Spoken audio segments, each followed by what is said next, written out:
శ్రీకృష్ణ పరబ్రహ్మణే నమః. శ్రీ గురుభ్యో నమః. శ్రీమాత్రే నమః. శ్రీ గణేశాయ నమః.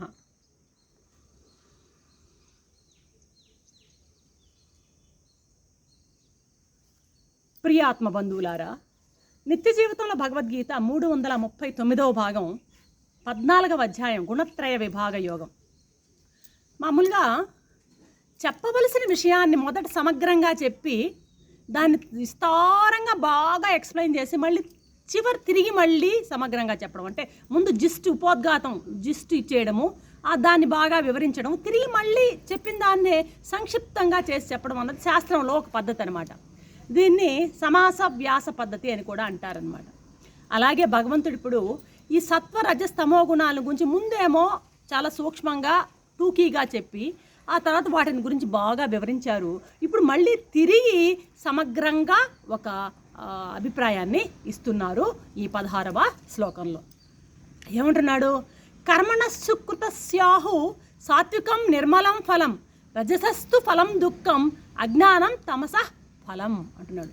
అర్జున, సత్వ రజస్తమో గుణాల యొక్క కర్మ ఫలితాలు చెప్తాను. కర్మలు, సత్వగుణ కర్మల యొక్క ఫలితాలు, రజోగుణ కర్మల ఫలితాలు, తమోగుణ కర్మలకు వచ్చేటువంటి ఫలితాల గురించి చెప్తాను, విను అంటున్నాడు ఇక్కడ స్వామి అన్నమాట. ఏంటంటున్నాడు? మామూలుగా పుణ్యము ధర్మము అయినటువంటి సాత్విక కర్మ యొక్క ఫలము నిర్మలమైనది. అంటే సత్వగుణ కర్మల యొక్క ఫలము నిర్మలమైనది అంటున్నాడు స్వామి. అదేవిధంగా రజోగుణ కర్మ యొక్క ఫలము దుఃఖరూపమైనది. రజోగుణంతో చేసేటువంటి పనుల యొక్క ఫలం ఏదంటే దుఃఖరూపంగా వస్తుంది ఫలితం మనకి. సత్వగుణంతో చేసినటువంటి కర్మకు ఫలితం సుఖరూపంలో నిర్మలంగా వస్తుంది, ఇది దుఃఖరూపంగా వస్తుంది. ఇకపోతే మూడవదైనటువంటి తమోగుణం యొక్క కర్మఫలం అజ్ఞాన రూపమైనది. ఇది అజ్ఞాన రూపమైనటువంటి ఫలితాన్ని ఇస్తుంది. అంటే అజ్ఞానమే ఎంబాడిమెంట్ ఆఫ్ అజ్ఞానంగానే ఆ ఫలితాన్ని మనము అందుకోవాల్సి ఉంటుందన్నమాట అని పెద్దలు చెప్తారయ్యా అంటున్నారు కృష్ణ పరమాత్మ. జీవితం అనేది ఒక పొలం లాంటిది. దీనిలో మనం ఏం విత్తనాలు వేస్తే అదే పండుతాయి. వివేకైనోడు జీవితాన్ని ఏం చేస్తాడు? దిక్సూచిగా చేసుకుంటాడు. అవివేకి ఏం చేస్తాడు? తాను చేసుకున్న కర్మలతోనే జీవితాన్ని హీనంగా తయారు చేసుకుంటాడు. కాబట్టి వివేకైన వాడు కర్మల్ని ఎరిగి చేస్తాడు. అవివేకి మూర్ఖంగా ఆ యొక్క తమోగుణ కర్మలతో వాడి జీవితమే నాశనం అయిపోతూ ఉంటుందన్నమాట. మామూలు గోడ కట్టేవాడు పైకి పోతాడంటాడు, అదేవిధంగా బావి తవ్వేవాడు లోపలికి వెళ్తాడు. అంటే ఏంది? మంచి కర్మలు చేసుకునేవాడు సద్గతులను పొందుతాడు, చెడు కర్మలు చేసేవాడు అధోగతికి పోతాడనమాట. చేసిన కర్మ ఎప్పటికీ తప్పదు. పుణ్యకర్మకు సాత్వికము నిర్మలము అయినటువంటి ఫలం కలుగుతుంది. రజోగుణానికి వసులై చేసేవారి కర్మలకు దుఃఖమే మిగులుతుంది ఫలితము. ఇక తమోగుణ ప్రేరణతో జరిగేటువంటి కర్మలకు అజ్ఞానమే ఫలము. ఎందుకు ఇదంతా చెప్పడం అంటే, పుణ్యకర్మను చేయడంతో చిత్తశుద్ధి అనేటువంటి మహాఫలితం చిత్తశుద్ధి అవుతుంది.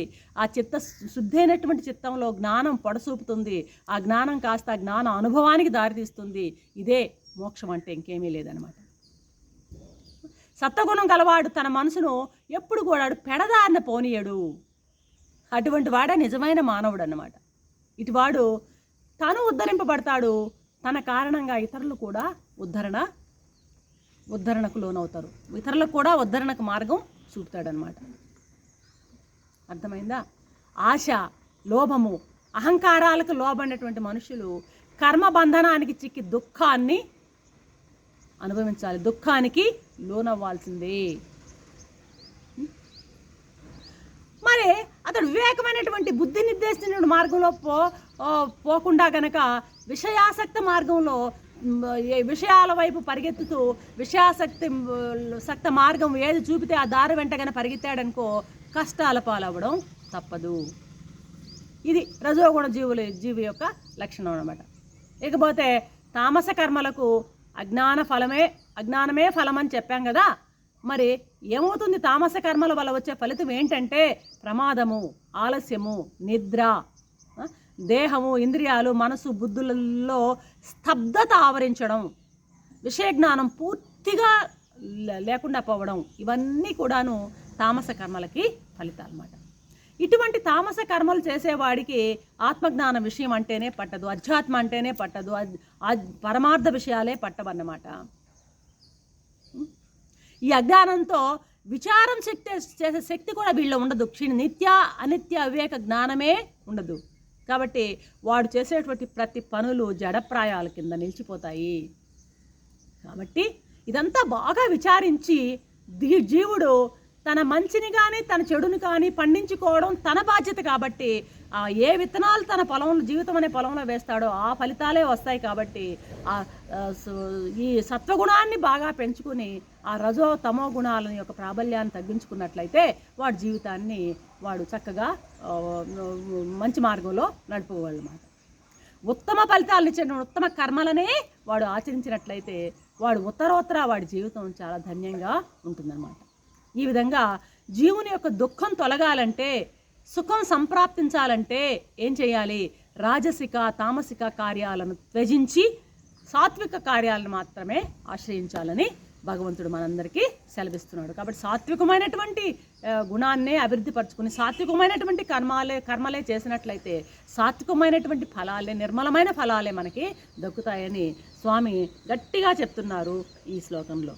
రేపటి ఎపిసోడ్లో మరొక అంశంతో మేము ముందుంటాను. అంతవరకు సెలవు. సర్వం శ్రీకృష్ణ చరణారవిందార్పణం. ఓం శాంతి శాంతి.